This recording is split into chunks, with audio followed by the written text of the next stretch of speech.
ప్రార్థన అంటే దేవుని దగ్గర మారాము చేసి, దేవుని దగ్గర బతిమాలుకొని వరములు, సహాయము, స్వస్థత, ఆశీర్వాదాలు దేవుని దగ్గర పొందుకోవడం, అది ప్రార్థనే. ప్రార్థనలో ఇంకొక మెట్టు ఉన్నది.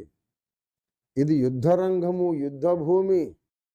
శత్రువు మీద కోపముతో, ఆగ్రహంతో కత్తులు, కటార్లు విసరడం వాడి మీదికి, సాతాను రాజ్యాన్ని మొత్తం డ్యామేజ్ చేయడం, కుప్ప కూలిపోయేటట్టుగా సాతాను కోటలను కూల్చివేయడం, మనం ప్రయోగించే బాంబులు, బాణాలు, పల్లెములు, ఈటెలు, కత్తులు ఏంటి అన్నీ మన మాటలే మాటలే మాటలే. సాతాను మీద కత్తుల్లాగా విసరవలసిన మాటలు బైబిల్లో ఉన్నాయి. ఆ మాటలు మనం విశ్వాసంతో పలుకుతూ ప్రార్థన చేయాలి. ఆ కత్తులు ముందు మనం నోట్లోకి తెచ్చుకోవాలంటే బైబిల్ బాగా చదవాలి. బైబిల్ బాగా చదవని వాడు సరైన ప్రార్థన పోరాటం చేయలేడు. బైబిల్ చదవకపోయినా దేవుని దగ్గర కావలసిన ఆశీర్వాదాలు అడుక్కునే ప్రార్థన చేయొచ్చు. బైబిల్ పరిజ్ఞానం బాగా లేకపోయినా, వాక్య జ్ఞానము లేకపోయినా ఏది కావాలో దేవుని దగ్గర అడుక్కోవచ్చు, అడిగి పొందుకోవచ్చు.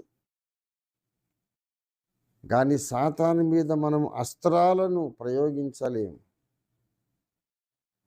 సాతాను మీద దివ్యాస్త్రములను వదలాలంటే బైబిల్తో మన హృదయం నిండిపోవాలి.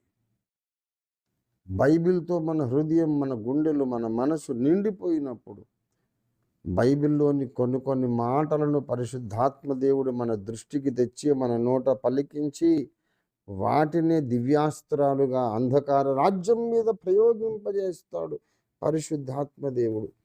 అప్పుడు విధ్వంసం జరుగుతుంది. చీకటి రాజ్యంలో, కనిపించని అదృశ్య లోకంలో విధ్వంసం జరుగుతుంది. మనలను బంధిస్తున్న ఆ దుర్మార్గుణ్ణి మనము మన నోటి మాటలతో బంధించగలం.